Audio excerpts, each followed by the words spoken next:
ಓಂ ಸಮರ್ಥ ಸದ್ಗುರು ಶ್ರೀ ಸಾಯಿನಾಥಾಯ ನಮಃ. ಶ್ರೀ ಸಾಯಿ ಲೀಲಾಮೃತ ಅಧ್ಯಾಯ 3.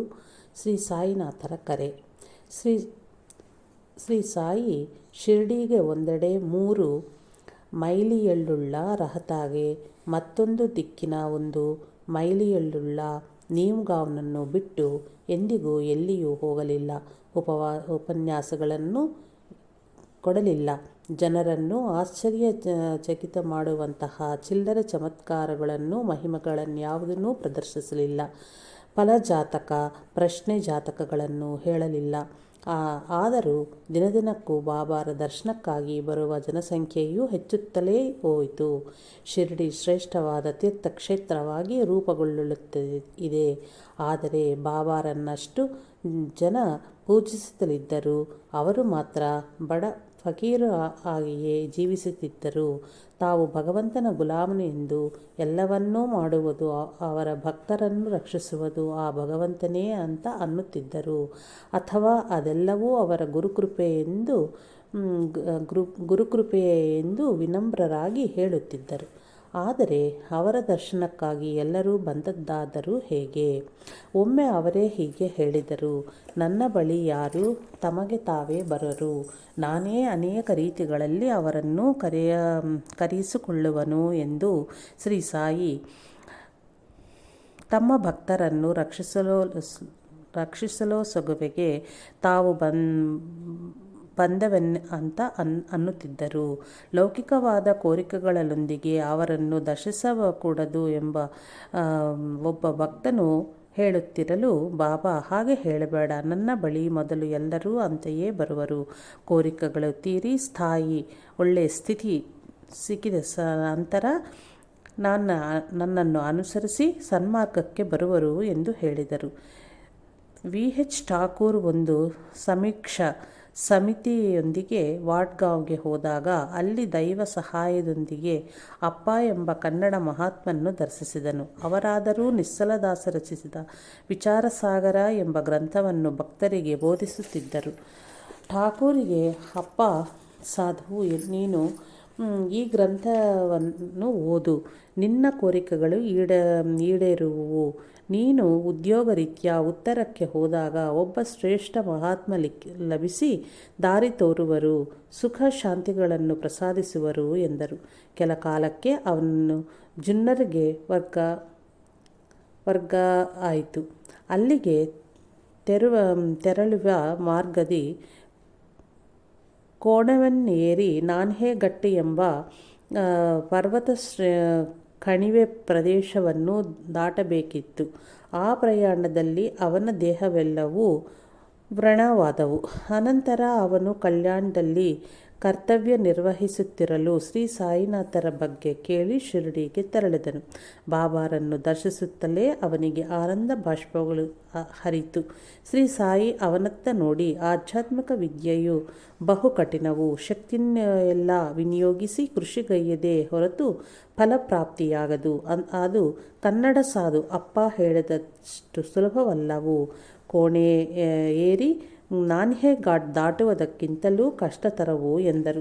ಆ ಮಾತುಗಳ ಠಾಕೂರಿಗೆ ಮಾತ್ರವೇ ಅರ್ಥ ಆಯಿತು. ಅಂದು ಅಪ್ಪ ಹೇಳಿದ್ದು ಬಾಬಾರ ಬಗ್ಗೆ ಎಂದು ತೋರಿ ಅವನು ನಮಸ್ಕರಿಸುತ್ತಲೇ, ಬಾಬಾ ಆಶೀರ್ವದಿಸಿ, ನಿನಗೆ ಅಪ್ಪ ಹೇಳಿದ ಮಾತು ನಿಜವೇ ಹೌದು. ಆದರೆ ಆ ಗ್ರಂಥ ಓದಿದರೆ ಸಾಲದು, ಓದಿದುವುದು ಮನನಗೈದು ಆಚರಿಸಬೇಕು. ಗುರು ಕಟಾಕ್ಷ ಮತ್ತು ಅನುಭವಜ್ಞಾನ ಇಲ್ಲದೆ ಲಾಭವಿಲ್ಲವು ಎಂದರು. ಪ್ರೊಫೆಸರ್ ಬಾಲಕೃಷ್ಣ ಉಪಾಸನಿ ಶಾಸ್ತ್ರಿ ಹೀಗೆ ಬರೆದಿರುವನು: ಒಮ್ಮೆ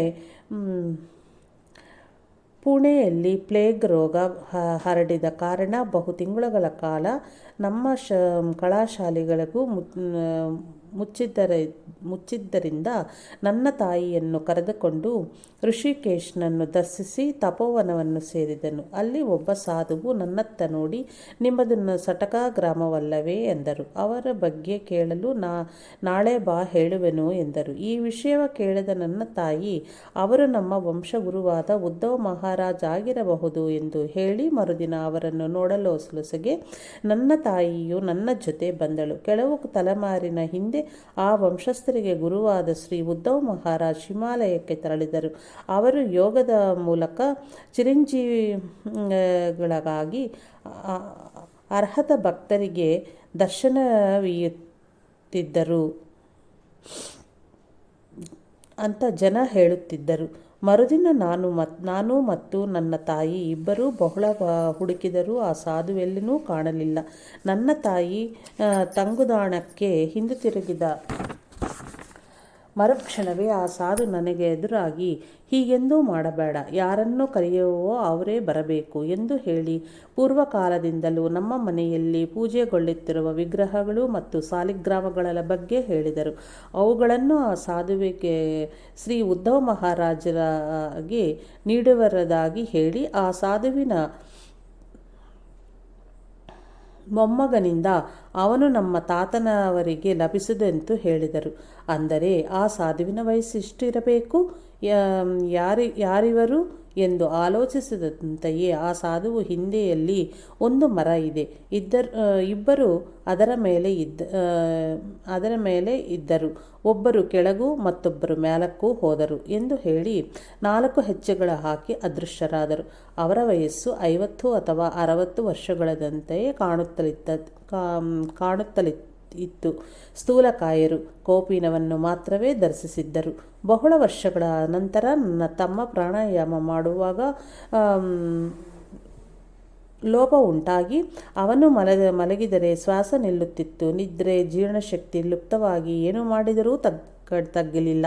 ಕಡೆಗೆ ಅವನು ಮನೆಯನ್ನು ತ್ಯಜಿಸಿ ಹೊರಟು ಹೋದನು. ನಾನು ಅವನನ್ನು ಹುಡುಕಲೊಸಗೆ ರೈಲಿನಲ್ಲಿ ಪ್ರಯಾಣಿಸುತ್ತಿರಲು ಕೋಪರ್ಗಾಂವ್ನಲ್ಲಿ ಒಬ್ಬ ಮಿತ್ರ ಕಂಡು ನಾನು ಹೊರಟ ಕಾರಣವ ಹೇಳಿ ಬಾಬಾರನ್ನು ತಪ್ಪದೆ ದರ್ಶಿಸೆಂದು ಹೇಳಿ ನನ್ನೊಂದು ಟಾಂಗಾದಲ್ಲಿ ತಾನೇ ಶಿರಡಿ ಕಳುಹಿಸಿಕೊಟ್ಟನು.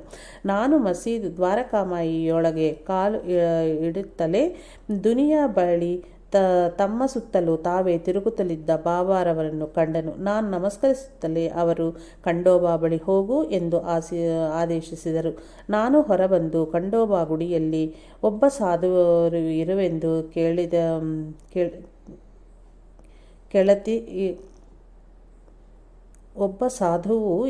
ಎಂದು ಕೇಳಿ ಅಲ್ಲಿಗೆ ಹೋದನು. ಅಲ್ಲಿದ್ದ ಸಾಧು ನನ್ನ ತಮ್ಮನೇ ಆಗಿದ್ದನು. ಅವನು ತಾನು ಶ್ರೀ ಸಾಯಿಯ ಆದೇಶದ ಮೇರೆಗೆ ಅಲ್ಲಿ ಇರುವುದಾಗಿ ಹೇಳಿದನು. ನಾನು ಮತ್ತೆ ಮಸೀದಿಯ ಸೇರಿದ ನಂತರ ಶ್ರೀ ಸಾಯಿ ಎಲ್ಲರನ್ನೂ ದಕ್ಷಿಣೆ ಕೇಳುತ್ತಾ ನನ್ನ ಕಡೆಯೂ ಕೈ ಚಾಚಿದರು. ನನ್ನ ಬಳಿ ಹಣವಿರದ ಕಾರಣ ನಮಸ್ಕಾರವನ್ನೇ ದಕ್ಷಿಣೆಯಾಗಿ ಸಮರ್ಪಿಸಿದನು.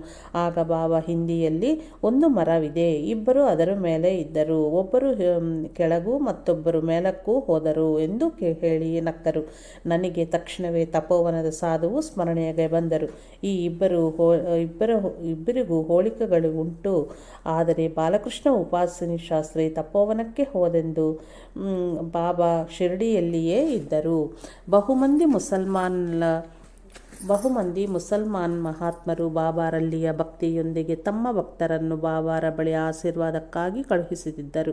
ಇಮಾಂಬಾಯಿ ಛೋಟೆ ಖಾನ್ ಉದ್ಯೋಗದಲ್ಲಿ ಸಮಸ್ಯೆಗಳ ಎದುರಾಗಲು ನಾಂದೇಡ್ ವಾಸಿಯಾದ ದರ್ವೇಶ್ ಶಾಸ್ ಎಂಬ ಫಕೀರನ್ನು ಆಶ್ರಯಿಸಿದನು. ಆ ಸಾಧುವಾದರೂ ಅವನಿಗೆ ಬಾಬಾರನ್ನು ದರ್ಶಿಸೆ ಎಂದು ಹೇಳಿ ಬಾಬಾ ಶ್ರೇಷ್ಠ ಔಲಿಯಾ ಸಿದ್ಧಪುರುಷ ಎಂದು ತಿಳಿಯುವ ಮಾರ್ಗವನ್ನು ಹೇಳಿದನು.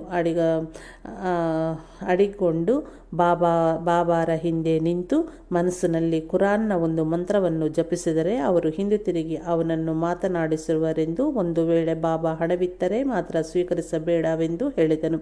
ಇಮಾಂಬಾಯಿ ಶಿರಡಿಯ ಸೇರುವೊಳಗೆ ಬಾಬಾ ಒಂದು ಬೀದಿಯಲ್ಲಿ ನಿಂತು ಒಬ್ಬ ಭಕ್ತಿಯ ಮೊರೆ ಕೇಳುತ್ತಿದ್ದರು. ಆಗ ಇಮಾಂಬಾಯಿ ಛೋಟೆ ಖಾನ್ನು ದರ್ವೇಶ್ ಶಾನ್ ಮಾರ್ಗದರ್ಶನ ಅಂತಲೇ ಮಾಡುತ್ತಿದ್ದಂತೆಯೇ ಬಾಬಾ ಆವೇಶದಿಂದ ಹಿಂತಿರುಗಿ ನೋಡಿ, ಯಾರು ನೀನು? ನನ್ನ ತಂದೆಯಂತೆ ಏನು ಕೇಳಲು ಬಂದಿರುವೆಯೇ ಎಂದು ಅರಚುತ್ತಾ ಅವನನ್ನು ಬೈಯುತ್ತಲೇ ಮಸೀದಿಯ ಸೇರಿದರು. 2 ದಿನಗಳವರೆಗೂ ಅವನನ್ನು ಮಸೀದಿಯೊಳಗೆ ಬರಗೂಡಿಸಲಿಲ್ಲ. ಬಾಬಾ ಅವನನ್ನು ನಿಮ್ಮ ಮಗನೇ ಅಲ್ಲವೇ? ಕೋಪವ್ಯಾತಕ್ಕೆ ಎಂದನು ಕಾಕಾ ಸಾಹೇಬ್. ಅವನನ್ನು ನನ್ನ ಮಗ ಅನ್ನುವಿಯಾ? ಅವನು ಒಬ್ಬ ಟೀಚರ್ ಹೊಡೆದನು ಎಂದರು ಬಾಬಾ. ನಿಜವೇ ಹೌದು, ಹೌದು, ಅವನು ಪೊಲೀಸ್ ಅಧಿಕಾರಿಯು. ಒಂದು ಅಪರಾಧದ ಪರಿಶೋಧನೆಗೈಯುತ್ತಿರಲು ಅವನು ಒಬ್ಬ ಟೀಚರನ್ನು ಹೊಡೆದಾಗ ಆ ಟೀಚರ್ನ ದೇಹವೆಲ್ಲ ರಕ್ತಸ್ರಾವವಾಗಿ ಪ್ರಜ್ಞೆ ತಪ್ಪಿ ಬಿದ್ದನು. ಇಮಾಂಬಾಯಿಗೆ ಶಿಕ್ಷೆ ತಪ್ಪಬೇಕೆಂದರೆ ಉದ್ಯೋಗವ ಬಿಟ್ಟು ಓಡಿ ಹೋಗ ಎಂದು ಜೊತೆಯವರು ಹೇಳಲು ಅವನು ಶ್ರೀ ಸಾಯಿನಾಥರನ್ನು ಆಶ್ರಯಿಸಿದನು. ಛೋಟೆ ಖಾನ್ನು ಪಶ್ಚಾತ್ತಾಪದಿಂದ ತಪ್ತನಾಗುತ್ತಿದ್ದಂತೆಯೇ ಶ್ರೀ ಸಾಯಿ ಭಯಪಡಬೇಡ, ಭಗವಂತನೇ ಯಜಮಾನ ಎಂದು ಆಶೀರ್ವದಿಸಿದರು. ಅವನಿಗೆ ಯಾವ ಶಿಕ್ಷೆಯೂ ವಿಧಿಸಪಡಲಿಲ್ಲ. ಅನಂತರ ಒಂದು ಬಾರಿ ಅವನು ಮನೆಗೆ ತೆರಳಲು ಶ್ರೀ ಸಾಯಿ ಅನುಮತಿಸಲ್ಲವೆಂದು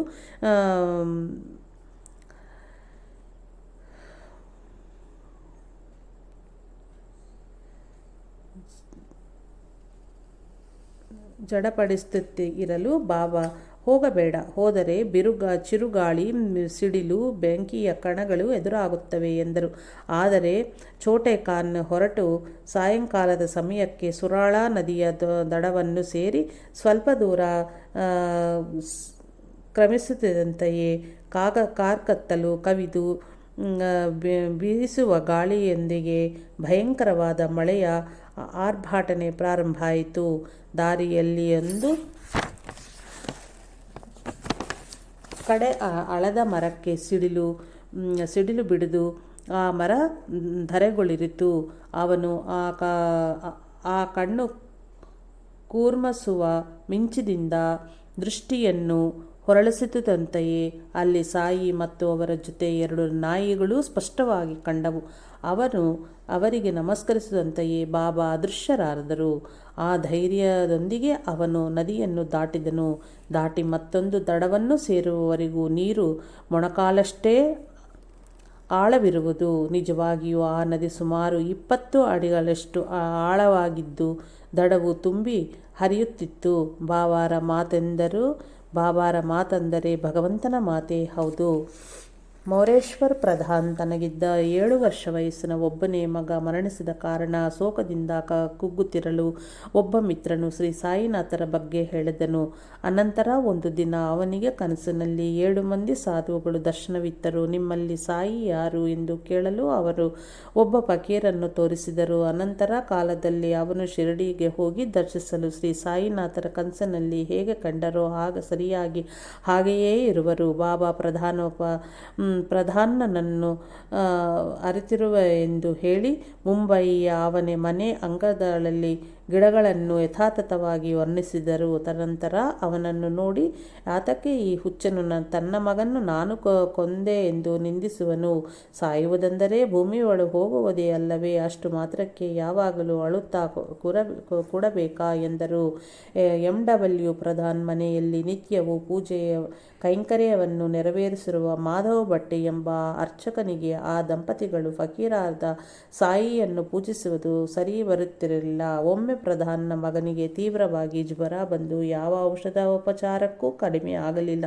ಹಿಂದೂ ದೇವತೆಗಳ ಕೋಪವೇ ಅದಕ್ಕೆ ಕಾರಣವೆಂದು ಸಾಯಿಯನ್ನು ಪೂಜಿಸುವುದು ತ್ಯಜಿಸಿದ ಹೊರತು ಜ್ವರ ಬಿಡದೆಂದು ಮಾಧವ ಭಟ್ ಅಂದನು.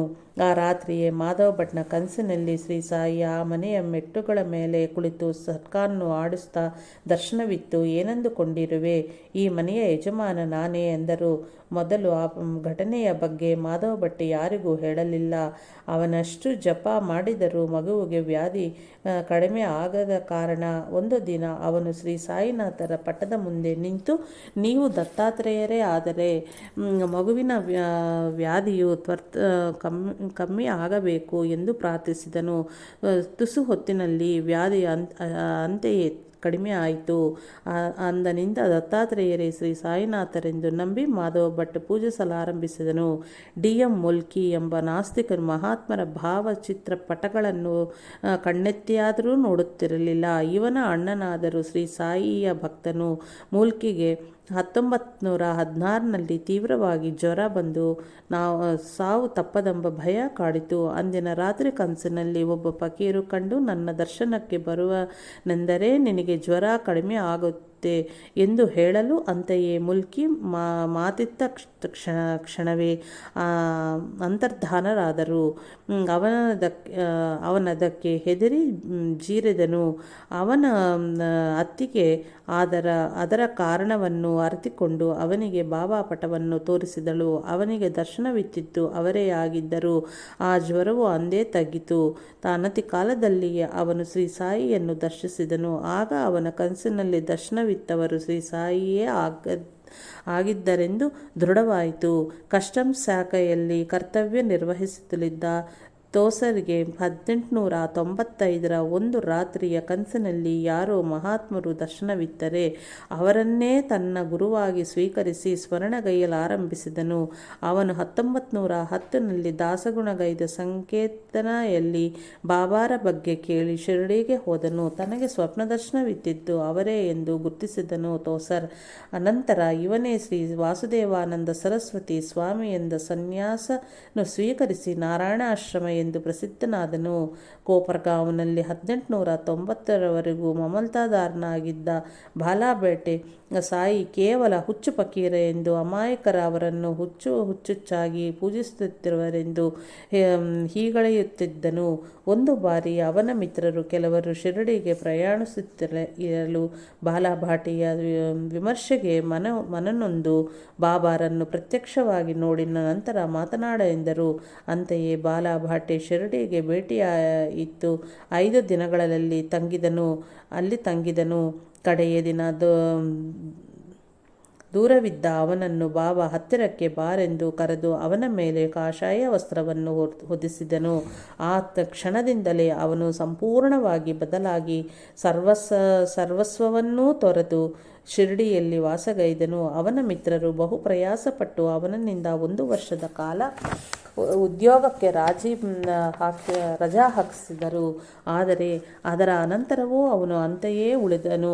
ಜಿಲ್ಲಾ ಕಲೆಕ್ಟರ್ನು ಬಾಲಾಭಾಟಿಯ ಮೇಲೆ ದಯತೋರಿ ತಿಂಗಳಿಗೆ 30 ರೂಪಾಯಿಗಳನ್ನು ಮಂಜೂರು ಮಾಡಿದನು. ಶ್ರೀ ಸಾಯಿನಾಥರು ತನ್ನ ಮೇಲೆ ವಸ್ತ್ರ ಹೊದಿಸಿದಾಗಿಂದ ಹೊಸ ಜನ್ಮ ತಾಳಿದಂತಾಗಿ ಲೌಕಿಕ ಜೀವನ ತನಗೆ ದುರ್ಭರವಾಯಿತು ಎಂದು ಹೇಳುತ್ತಿದ್ದನು. ಅವನು ನಿತ್ಯ ಕರ್ಮಗಳನ್ನು ಆಚರಿಸುತ್ತಲೇ ಸದ್ಗ್ರಂಥಗಳನ್ನು ಓದುತ್ತಿರಲು ಶ್ರೀ ಸಾಯಿನಾಥರೇ ಅದರ ವಿವರಣೆಯನ್ನು ನೀಡುತ್ತಿದ್ದರು. ಒಂದು ಬಾರಿ ವಣಿಯ ಸಪ್ತಶೃಂಗಿ ದೇವಾಲಯದ ಅರ್ಚಕನಾದ ಕಾಕಾಜಿಗೆ ಬಹು ಕಷ್ಟಗಳು ಬಂದಿರಿದ್ದವು. ಅವನು ಆ ದೇವಿಯನ್ನು ಪ್ರಾರ್ಥಿಸಲು ಆ ದೇವಿಯ ಕನಸಿನಲ್ಲಿ ದರ್ಶನವಿತ್ತು ಬಾಬಾರನ್ನು ದರ್ಶಿಸಿದೆಂದಳು. ಆಗಿನ್ನೂ ಶ್ರೀ ಸಾಯಿನಾಥರು ಪ್ರಸಿದ್ಧರಾಗಿರಲಿಲ್ಲ. ದೇವಿಯ ಮಾತುಗಳು ಕಾಕಾಜಿಗೆ ಅರ್ಥವಾಗದೆ ತ್ರಯಂಬಕ್ ನಾಸಿಕ್ಗೆ ತೆರಳಿ 10 ದಿನಗಳು ಅಲ್ಲಿ ತಂಗಿ ತ್ರಯಂಬಕೇಶ್ವರನ್ನು ಸೇವಿಸಿದನು. ಆದರೆ ಶಾಂತಿ ದೊರೆಯಲಿಲ್ಲ. ಹಾಗಾಗಿ ಅವನು ಮತ್ತೆ ಸಪ್ತಶೃಂಗಿ ದೇವಿಯನ್ನೇ ಪ್ರಾರ್ಥಿಸಲು ಮತ್ತೆ ಸ್ವಪ್ನ ದರ್ಶನವಿತ್ತು. ದೇವಿಯು ನಾನು ಹೇಳಿದ್ದು ಶಿರಡಿಯಲ್ಲಿಯ ಶ್ರೀ ಸಾಯಿ ಸಮರ್ಥರ ಬಗ್ಗೆ ಎಂದಳು. ಆದರೆ ಅವನಿಗೆ ಶಿರಡಿ ಎಲ್ಲಿದೆಯೇ ಎಂಬುದೂ ತಿಳಿಯದು. ಒಂದು ದಿನ ಅನೂಹ್ಯವಾಗಿ ಶಿರಡಿಯಿಂದ ಶ್ಯಾಮ ಕಾಕಾಜಿಯ ಬಳಿ ಬಂದನು. ಒಂದೊಮ್ಮೆ ಶ್ಯಾಮನ ತಾಯಿ ಶ್ಯಾಮನಿಗೆ ಜ್ವರ ಬಂದಾಗ ಆ ದೇವಿಗೆ ವರ ಹೊತ್ತಿದ್ದಳು. ಆದರೆ ತೀರಿಸಲಿಲ್ಲ. ಆದ್ದರಿಂದಲೇ ಆ ಕಷ್ಟಗಳು ಬಂದಿರುವುದಾಗಿ ಒಬ್ಬ ದೈವಜ್ಞ ಜ್ಯೋತಿಷ್ಯನು ಹೇಳಿದನು. ಶ್ಯಾಮ ಆ ಹರಕೆಯು ಬಾಬಾರಲ್ಲಿಯೇ ನೆರವೇರಿಸಲೊಸಗೆ ಬಾಬಾರಿಗೆ ಸಮರ್ಪಿಸಲು ಬಾಬಾ ಅವುಗಳನ್ನು ವಣಿಯಲ್ಲಿಯೇ ಸಮರ್ಪಿಸಬೇಕು ಎಂದು ಹೇಳಿದರು. ಆದ ಕಾರಣದಿಂದಲೇ ಶ್ಯಾಮ ವಣಿಗೆ ಬಂದನು. ಬಾಬಾ ಶ್ಯಾಮವನ್ನು ತನಗಾಗಿಯೇ ಕಳುಹಿಸಿರುವರೆಂದು ತಿಳಿದು ಕಾಕಾಜಿಯು ಶಿರಡಿಯನ್ನು ಸೇರಿದನು. ಶ್ರೀ ಸಾಯಿನಾಥರವರನ್ನು ದರ್ಶಿಸಿದಂತೆಯೇ ಅವನಿಗೆ ಶಾಂತಿ ಲಭಿಸಿತು. ಸರಿಯಾದ ದೇವತಾರಾಧನೆಯು ಸದ್ಗುರುವನ್ನು ತೋರುವುದು. ಶೇವಡೆ ತನ್ನ ನ್ಯಾಯಶಾಸ್ತ್ರ ಪರೀಕ್ಷೆಗಳಿಗೆ ಪೂರ್ವದಲ್ಲಿ ಶ್ರೀ ಸಾಯಿನಾಥರನ್ನು ದರ್ಶಿಸಲು ಬಾಬಾ ಪರೀಕ್ಷೆಯಲ್ಲಿ ಉತ್ತೀರ್ಣ ಆಗುವೆ ಅಂದರೆ ಪಾಸ್ ಆಗುವೆ ಎಂದು ಆಶೀರ್ವಸಿದರು. ಅವನು ಪರೀಕ್ಷೆಯಲ್ಲಿ ಚೆನ್ನಾಗಿ ಬರೆಯಲಿಲ್ಲ. ಆದರೆ ಬಾಬಾರ ಮಾತನ್ನೇ ದೃಢವಾಗಿ ನಂಬಿದನು. ಶೇವಡೆ ಚೆನ್ನಾಗಿ ಪರೀಕ್ಷೆಯಲ್ಲಿ ಉತ್ತರಿಸದಿದ್ದಲ್ಲಿ ಸಾಯಿಯೂ ಏನು ಮಾಡಲಾರರೆಂದು ಅವನ ಸಹಪಾಠಿ ಸಪತ್ನೇಕರು ಹೇಳಿದನು. ಆದರೆ ಶೇವಡೆ ಉತ್ತೀರ್ಣನಾದನು. ತದನಂತರ ಸಪತ್ನೇಕರ್ ನ್ಯಾಯವಾದಿಯಾಗಿ ಅಕ್ಕಲ್ಕೋಟೆಯಲ್ಲಿ ಸ್ಥಿರಗೊಂಡ ನಂತರ ಅವನ ಮಗನು ಅಸುನೀಗಿದನು ಅಪ್ಪೆದನು. ಎಷ್ಟೆಷ್ಟು ಯಾತ್ರೆಗಳನ್ನು ಮಾಡಿದರೂ ಆ ದಂಪತಿಗಳಿಗೆ ಶಾಂತಿ ಲಭಿಸಲಿಲ್ಲ. ಅಂದೊಮ್ಮೆ ಶೇವಡೆ ಹೇಳಿದ್ದು ಸ್ಮರಣೆಗೆ ಬಂದು ಸಪತ್ನೇಕರ್ ಶ್ರೀ ಸಾಯಿನಾಥ ಮಹಾರಾಜರನ್ನು ದರ್ಶಿಸಿದನು. ಅವನು ಪಾದಗಳಿಗೆ ಒತ್ತುದಂತೆಯೇ ಶ್ರೀ ಸಾಯಿ ಹೊರಟ ಹೋಗು ಇಲ್ಲಿಂದ ಎಂದು ಕಸಿರಿದರು. ಸಪತ್ನೇಕರ್ ವಿಚಾರಾದಿ ಬಾಬಾ ಪ್ರಸನ್ನರಾಗಬೇಕು ಎಂದು ತೋರಿ ಬಾಲಾಶಿಂಪಿ ಎಂಬ ಭಕ್ತನು ಒಂದು ಸಾಯಿನಾಥರ ಪಟವನ್ನು ತಂದು ಬಾಬಾರಿಗೆ ತೋರಿಸಿ ಇದು ಯಾರ್ದು ಎಂದು ಕೇಳಲು ಶ್ರೀ ಸಾಯಿ ನಕ್ಕು ಸಪತ್ನೇಕರ್ನಂತ ಬೊಟ್ಟು ಮಾಡಿ ಅವನ ಪ್ರಿಯಕರನದ್ದು ಎಂದರು. ಆಗ ಅಲ್ಲಿದ್ದವರೆಲ್ಲರೂ ಗೊಳ್ಳಂತ ನಕ್ಕರು. ಆಗ ನಮಸ್ಕರಿಸಿಕೊಳ್ಳದೆ ಶಿಂಪೆ ಸೈಗೆ ಮಾಡುತ್ತಲೇ ಸಪತ್ನೇಕರ್ ನಮಸ್ಕರಿಸಿದಾದರೂ ಬಾಬಾ ಮತ್ತೆ ಕಸಿರಿದರು. ನಿರಾಶೆಗೊಂಡು ಸಪತ್ನೇಕರ್ ಮನೆಯ ಸೇರಿ ಮನಃಶಾಂತಿಗಾಗಿ ಕಾಶಿ ಕ್ಷೇತ್ರಕ್ಕೆ ಹೊರಟಲಾರಂಭಿಸಿದನು. ಅದಕ್ಕ ಪೂರ್ವ ರಾತ್ರಿ ಅವನ ಹೆಂಡತಿಗೊಂದು ಕನಸಾಯಿತು. ಅದರಲ್ಲಾಕೆ ಕುಡಿಯುವ ಶುದ್ಧ ನೀರನ್ನು ತರಲು ಕೆರೆಯತ್ತ ಹೋಗುತ್ತಿರಲು ಒಂದು ಮರದಡಿ ಒಬ್ಬ ಫಕೀರು ಕಂಡು, ಅಮ್ಮ, ನಿನಗೆ ಯಾಕೆ ಆ ಬಾಧೆ? ನಾನು ನೀರು ತಂದಿಡುತ್ತೇನೆ ಎಂದು ಮುಂದೆ ಬಂದನು. ಅದಕ್ಕೆ ಅವಳು ಭಯಕಂಪಿತಳಾಗಿ ಓಡುತ್ತಿರಲು ಆ ಫಕೀರನ್ನು ಹಿಂಬಾಲಿಸಿಕೊಂಡು ಬಂದನು. ಇದು ಅವರನ್ನು ಶಿರಡಿಗೆ ಬನ್ನಿರೆಂಬ ಸಂದೇಶವೆಂದು ತಿಳಿದು ಆ ದಂಪತಿಗಳು ಶಿರಡಿಗೆ ಸೇರಿದರು. ಆಗಷ್ಟೇ ಲೆಂಡಿ ವನದಿಂದ ಹಿಂದಿರುಗುತ್ತಲಿದ್ದ ಬಾಬಾರವರನ್ನು ದರ್ಶಿಸುತ್ತಲೇ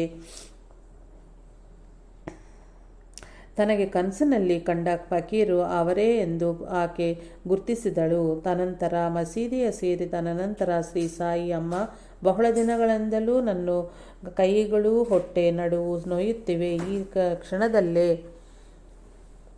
ಆಶ್ಚರ್ಯವಾಗಿ ಎಲ್ಲ ಕಮ್ಮಿ ಆಯಿತವು ಎಂದು ಮಧುರವಾಗಿ ನಗೆ ಚೀರಿದರು. ನಿಜಕ್ಕೂ ಅವೆಲ್ಲವೂ ಆಕೆಗೆ ಆಗಿದ್ದಿತ್ತು. ತಾನು ಕೇಳದೆಯೇ ತನ್ನ ಬಾಧೆಗಳನ್ನು ಗುರುತಿಸಿ ತೊಲಗಿಸಿದ ಬಾಬಾರ ಶಕ್ತಿ ಸಾಮರ್ಥ್ಯಗಳಿಗೆ ಆಕೆ ಆಶ್ಚರ್ಯಚಕಿತಳಾದಳು. ಆದರೆ ಸಪತ್ನೇಕರ್ ಸಮರ್ಥಿಸಿದಂತೆಯೇ ಬಾಬಾ ಮೊದಲಿನಂತೆಯೇ ಕಸಿರಿದರು. ಪೂರ್ವದಲ್ಲಿಯ ತನ್ನ ತಪ್ಪುಗಳಿಗಾಗಿಯೇ ಬಾಬಾ ಕಸಿರಿದರೆಂದು ಗುರುತಿಸಿ ಮಸೀದಿಯಲ್ಲಿ ಬಾಬಾ ಒಬ್ಬರೇ ಇದ್ದಾಗ ಹೋಗಿ ಶರಣಾಗತನಾಗಿ ದಯ ಬೇಡಿದನು. ಆದರೆ ಈ ಬಾರಿ ಬಾಬಾ ಪ್ರೇಮದಿಂದ ಅವನ ತಲೆಯನ್ನು ಸವರಿದರು. ಇಷ್ಟರಲ್ಲಿ ಕುರಿ ಕಾಯುವ ಆಕೆ ಒಬ್ಬ ಬಂದು ಬಾಬಾರ ನಡುವನ್ನು ಒತ್ತಿಸಲಾರಂಭಿಸಿದನು. ಆಕೆಗೆ ಬಾಬಾ ಒಬ್ಬ ವರ್ತಕನ ಕಥೆಯನ್ನು ಹೇಳಿದರು. ಅದು ಸಪತ್ನೇಕರ್ನ ನಿಜಗಾಥೆಯೇ ಆಗಿದ್ದಿತ್ತು. ಕಡೆಗೆ ಸಪತ್ನೇಕರನ್ನು ನೋಡಿ, ನಾನು ತನ್ನ ಮಗುವನ್ನು ಕೊಂದನೆಂದು ಇವನು ನನ್ನನ್ನು ನಿಂದಿಸುತ್ತಿರುವನು, ನಾನು ಹಾಗೆ ಕೊಲ್ಲುವನೇ? ಈ ಮಸೀದಿಯಲ್ಲಿ ಅಡಿಗಿಟ್ಟಿ ನಂತರವೂ ಇನ್ನೂ ದುಃಖಿಸುತ್ತಾನೆ ಯಾಕೆ? ಮತ್ತೆ ಆ ಮಗುವನ್ನೇ ಆ ತಾಯಿಯ ಗರ್ಭದಲ್ಲಿ ಇರಿಸುವೆನು ಎಂದನು. ಅವನು ಬಾಬಾರ ಪಾದ ಕಮಲಗಳಿಗೆ ನಮಸ್ಕರಿಸುವಂತೆಯೇ ಆದ್ಯಂತಗಳಿಲ್ಲದ ಈ ಪಾದಗಳು ಪರಮಪವಿತ್ರವಾದವು.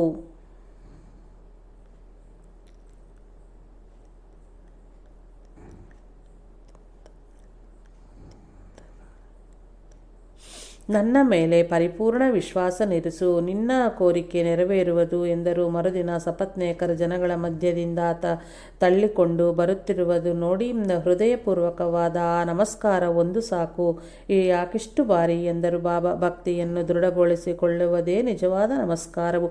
ಕಡೆಗೆ ಅವರು ಹೊರಡಲ ಅನುಮತಿ ಕೋರಿದಾಗ ಅವನಿಗೊಂದು ತೆಂಗಿನಕಾಯಿಯನ್ನು ಪ್ರಸಾದಿಸಿ, ಇದನ್ನು ನಿನ್ನ ಹೆಂಡತಿಗೆ ನೀಡು, ಸಂತೋಷವಾಗಿ ಹೊರಡರಿ ಎಂದು ಆಶೀರ್ವಾದ ಮಾಡಿದರು. ವರ್ಷದೊಳಗೆ ಅವರಿಗೆ ಮಗ ಹುಟ್ಟಿದನು. ಬಾಲಕ್ರಾಮ್ ಮಾನ್ಕರ್ ತನ್ನ ಹೆಂಡತಿ ಗತಿಸಿದ ನಂತರ ಶಿರಡಿಯಲ್ಲಿಯೇ ಉಳಿದನು. ಒಂದು ದಿನ ಬಾಬಾ ಅವನಿಗೆ 12 ರೋಗಗಳನ್ನು ಇತ್ತು. ಮಶ್ಚೇಂದ್ರನಾಥನು ತಪಸ್ಸುಗೈದ ಮಶ್ಚೇಂದ್ರಗಢದಲ್ಲಿ ಸ್ವಲ್ಪ ಕಾಲ ತಂಗಬೇಕು ಎಂದು ಹೇಳಿ, ಅಲ್ಲಿಯೂ ನಿನಗೆ ದರ್ಶನ ನೀಡುವೆನು ಎಂದರು. ಅವನು ಮಶ್ಚೇಂದ್ರಗಢಿಗೆ ಹೋದ ನಂತರ ಒಂದು ದಿನ ಧ್ಯಾನವಾದ ನಂತರ ಶ್ರೀ ಸಾಯಿ ಮಹಾರಾಜರವನಿಗೆ ಭೌತಿಕವಾಗಿ ದರ್ಶನವಿತ್ತರು. ಅವನು ನಮಸ್ಕರಿಸಿದಂತೆಯೇ, ಬಾಬಾ, ನಾನು ಕೇವಲ ಈ ದೇಹವೇ ಎಂದುಕೊಳ್ಳುತ್ತಿರುವೆ. ಭಕ್ತರೆಯಲ್ಲಿ ಸ್ಮರಿಸಿದರೆ ಅಲ್ಲಿಯೇ ನಾನಿರುವನೆಂದು ತಿಳಿಸಲೋಲಸಗುವಿಗೆ ನಿನ್ನನ್ನು ಇಲ್ಲಿಗೆ ಕಳುಹಿಸಿದನು ಎಂದು ಹೇಳಿ ಅದೃಶ್ಯರಾದರು. ಅನತಿ ಕಾಲದಲ್ಲಿಯೇ ಶಿರಡಿಗೆ ಹೊರಟ ಮಾನ್ಕರಿಗೆ ಪುಣೆ ರೈಲ್ವೆ ನಿಲ್ದಾಣದಲ್ಲಿ ಜನಗಳ ಗದ್ದಲದಿಂದ ಟಿಕೆಟ್ ಸಿಗಲಿಲ್ಲ. ಇಷ್ಟರಲ್ಲಿಯೇ ಒಬ್ಬ ವ್ಯಕ್ತಿ ತನ್ನ ಬಳಿಯಿದ್ದ ಟಿಕೆಟನ್ನು ಮಾನ್ಕರಿಗೆ ಕೊಟ್ಟು ಅವನು ಹಣ ನೀಡುವುದರ ಒಳಗಾಗಿ ಅದೃಶ್ಯನಾದನು. ಲಾಲಾ ಲಕ್ಷ್ಮೀಚಂದ್ 1910ರಲ್ಲಿ ಒಂದು ದಿನ ಕನಸಿನಲ್ಲಿ ಗಡ್ಡಧಾರಿಯಾದ ಒಬ್ಬ ವೃದ್ಧ ಫಕೀರ್ ಮತ್ತು ಅವನ ಸುತ್ತಲೂ ಭಕ್ತರು ಕಂಡರು. ಒಂದು ಬಾರಿ ಹರಿಕಥೆಯ ಮಾಡುತ್ತಿದ್ದ ದಾಸಗಣು ಪಕ್ಕದಲ್ಲಿದ್ದ ಬಾಬಾರವರ ಪಟವನ್ನು ಕಂಡು ತನಗೆ ದರ್ಶನವಿತ್ತಿದ್ದು ಅವರೇ ಎಂದು ಗುರುತಿಸಿದನು. ಸಾಯಿ ಲೀಲೆಗಳಿಗೆ ಕೇಳಿ ಅವನು ಶಿರಡಿಗೆ ಹೋಗಬೇಕು ಎಂದುಕೊಳ್ಳುತ್ತಿರಲು ಮಿತ್ರನಾದ ಶಂಕರ್ರಾವ್ ಭೇಟಿಯಾಗಿ ಲಕ್ಷ್ಮೀಚಂದ್ರನ್ನು ತನ್ನೊಂದಿಗೆ ಶಿರಡಿಗೆ ಬಾರೆಂದು ಕರೆದನು. ಲಕ್ಷ್ಮೀಚಂದ್ 15 ರೂಪಾಯಿಗಳನ್ನು ಸಾಲ ಪಡೆದು ಹೊರಟನು. ರೈಲಿನಲ್ಲಿ ಕೆಲವು ಭಕ್ತರೊಂದಿಗೆ ಕೂಡಿ ಇವರಿಬ್ಬರು ಭಜನೆ ಮಾಡಿದರು. ಅನಂತರ ಶಿರಡಿಗೆ ಸೇರಿದ ಮುಸಲ್ಮಾನರು ಭೇಟಿಯಾಗಲು ಅವರನ್ನು ಸಾಯಿಬಾಬಾರ ಬಗ್ಗೆ ವಿಚಾರಿಸಿದರು. ಲಕ್ಷ್ಮೀಚಂದ್ ಶಿರಡಿಗೆ ಸೇರಿದ ಅನಂತರ ಶ್ರೀ ಸಾಯಿನಾಥರು ಅವನತ್ತ ಬೆಟ್ಟು ಮಾಡಿ ತೋರಿಸಿ, ಇವನೆಂತಹ ಕಳ್ಳನು, ಒಂದೆಡೆ ಭಜನೆ ಮಾಡುತ್ತಲೇ ನನ್ನ ಬಗ್ಗೆ ಇತರರಲ್ಲಿ ವಿಚಾರಿಸಿರುವನು. ಯಾವುದನ್ನಾದರೂ ಸರಿಯೇ ನಾವೇ ನೋಡಿ ತಿಳಿದುಕೊಳ್ಳಬೇಕು ಎಂದು. ಮತ್ತೆ ನಿನ್ನ ಕನಸು ನಿಜವಾಯಿತೋ ಎಲ್ಲವೋ? ಸಾಲ ಮಾಡಿ ಶಿರಡಿಗೆ ಬರುವುದು ಏಕೆ ಎಂದರು. ಒಂದು ಬಾರಿ ಚೆನ್ನೈನಿಂದ ಕಾಶಿಗೆ ಹೊರಟಿದ್ದ ಭಜನ ವೃಂದವು ಶ್ರೀ ಸಾಯಿನಾಥರನ್ನು ದರ್ಶಿಸಿ ಭಜನೆ ಮಾಡಿದರು. ಎಲ್ಲರೂ ಬಾಬಾ ನೀಡುವ ಕಾಣಿಕೆಗಳಿಗಾಗಿ ಭಜನೆ ಮಾಡಿದರೆ ಲಕ್ಷ್ಮೀ ಎಂಬ ಆಕೆ ಮಾತ್ರ ಭಕ್ತಿಯಿಂದ ಭಜನೆ ಮಾಡಿದಳು. ಅಂದು ಮಧ್ಯಾಹ್ನ ಶ್ರೀ ಸಾಯಿ ಆಕೆಗೆ ಶ್ರೀರಾಮನಾಗಿ ದರ್ಶನವಿತ್ತರು. ಆದರೆ ಅದು ಆಕೆಯ ಭ್ರಮೆ ಎಂದು ಆಕೆಯ ಗಂಡ ಗೋವಿಂದಸ್ವಾಮಿ ಅಳ್ಳಗೆದನು. ಅಂದಿನ ರಾತ್ರಿ ಅವನೊಂದಿಗೆ ವಿಚಿತ್ರವಾದ ಕನಸಾಯಿತು. ಅವನಿಗೆ ಪೊಲೀಸರು ಬೇಡಿ ಹಾಕುತ್ತಿರಲು ಶ್ರೀ ಸಾಯಿ ನೋಡುತ್ತಿರುವರು. ಅವನು ತನ್ನನ್ನು ರಕ್ಷಿಸರೆಂದು ಬೇಡಲು ಪಾಪವನ್ನು ಅನುಭವಿಸದ ತಪ್ಪದೆಂದರು ಬಾಬಾ. ಆ ಪಾಪವನ್ನು ದಹಿಸಿ ಹಾಕ ಎಂದು ಅವನು ಕೋರಿದನು. ಅವನಿಗಷ್ಟು ವಿಶ್ವಾಸವಿದ್ದಲ್ಲಿ ಕಣ್ಣು ಮುಚ್ಚಿ ತೆರಿ ಎಂದರು ಬಾಬಾ. ಹಾಗೆ ಮಾಡುತ್ತಲೇ ಅವನು ಬಿಡುಗಡೆಗೊಂಡು ಪೊಲೀಸರು ಸತ್ತು ಬಿದ್ದಿದ್ದರು. ಅವನು ಶ್ರೀ ಸಾಯಿನಾಥರ ಗೈದ ಶ್ರೇಯಸ್ಸನ್ನು ಮರೆತು ಸಂತೋಷಿಸುತ್ತಿರಲು ಬಾಬಾ ಇವರನ್ನು ಕೊಂದದ್ದಕ್ಕೆ ಶಿಕ್ಷೆಯಾಗುವುದು ಬಿಡು ಎಂದರು. ಅವನು ಭಯಂಕಂಪಿತನಾಗಿ ಬಾಬಾರ ಪಾದ ಹಿಡಿದುಕೊಂಡನು. ಆಗ ಬಾಬಾ ಅವನನ್ನು ಮತ್ತೆ ಕಣ್ಣು ಮುಚ್ಚಿ ತೆರೆ ಎಂದರು. ಹಾಗೆ ಮಾಡುತ್ತಿದ್ದಂತೆಯೇ ಅವನ ಆಪತ್ತು ಕಳೆದು ಹೋಗಿತ್ತು. ಕೃತಜ್ಞತೆಯಿಂದ ಅವನು ನಮಸ್ಕರಿಸಿದಂತೆಯೇ ಮೊದಲ ನಮಸ್ಕಾರಕ್ಕೂ ಇದಕ್ಕೂ ಭೇದವಿದೆಯೇ ಎಂದು ಕೇಳಿದರು ಬಾಬಾ. ಮೊದಲು ಅವರು ಮುಸಲ್ಮಾನನೆಂಬ ಅನುಮಾನದಿಂದ ಕಾಣಿಕೆಗಳ ಮೇಲಿನ ಆಸೆಯಿಂದಲೂ ಮಾಡಿದ್ದಾಗಿಯೂ, ಆದರೆ ಈ ಬಾರಿ ವಿಶ್ವಾಸದಿಂದ ನಮಸ್ಕರಿಸಿದೆ ಎಂದೆನು. ನೀನು ಗುಟ್ಟಾಗಿ ಪಂಜಾಬ್, ತಾಬೂತ್ ನಂತಹ ಮುಸಲ್ಮಾನ್ ಪ್ರತೀಕಗಳನ್ನು ಪೂಜಿಸುವೆಯಲ್ಲವೇ ಎಂದು ಕೇಳಿದರು ಬಾಬಾ. ಅವನು ನಾಚಿಕೆ ನೀರಾದನು. ತನ್ನ ಗುರುವಾದ ಸಮರ್ಥ ರಾಮದಾಸ ಸ್ವಾಮಿಗಳ ದರ್ಶನವನ್ನು ಕೋರಿದನು. ಶ್ರೀ ಸಾಯಿ ಅವನನ್ನು ಹಿಂತಿರುಗಿ ನೋಡೆಂದರು. ಅಂತೆಯೇ ನೋಡಲು ಅಲ್ಲಿ ಶ್ರೀ ಸಮರ್ಥ ರಾಮದಾಸ ಸ್ವಾಮಿ ಕಂಡು ಅವನು ನಮಸ್ಕರಿಸುತ್ತಲೇ ಅದೃಶ್ಯರಾದರು. ಆಗ ಗೋವಿಂದ ಸ್ವಾಮಿ, ಬಾಬಾ ನೀವು ಹಣ್ಣು ಮುದುಕರು, ನಿಮ್ಮ ವಯಸ್ಸೆಷ್ಟು ಎಂದು ಕೇಳಲು, ಏನು ನಾನು ವೃದ್ಧನೇ, ನನ್ನೊಂದಿಗೆ ಓಡು ನೋಡೋಣ ಎಂದು ಶ್ರೀ ಸಾಯಿ ಓಡುತ್ತಾ ಕ್ಷಣ ಮಾತ್ರದಲ್ಲಿಯೇ ಕಣ್ಮರಗಾದರು. ಇದರೊಂದಿಗೆ ಅವನಿಗೆ ಶ್ರೀ ಸಾಯಿನಾಥರ ಮೇಲೆ ದೃಢ ಭಕ್ತಿಯುಂಟಾಯಿತು. ಈ ಕನಸಿನಲ್ಲಿಯ ಬೋಧೆಯೇ ಶ್ರೀ ಸಾಯಿನಾಥರು ಪ್ರಸಾದಿಸುವ ನಿಜವಾದ ಕಾಣಿಕೆಯಾಗಿದೆ. ಶ್ರೀ ಸಾಯಿನಾಥಾರ್ಪಣಮಸ್ತು. ಶುಭಂ ಭವತು. ಜೈ ಸಾಯಿ ಮಾಸ್ಟರ್.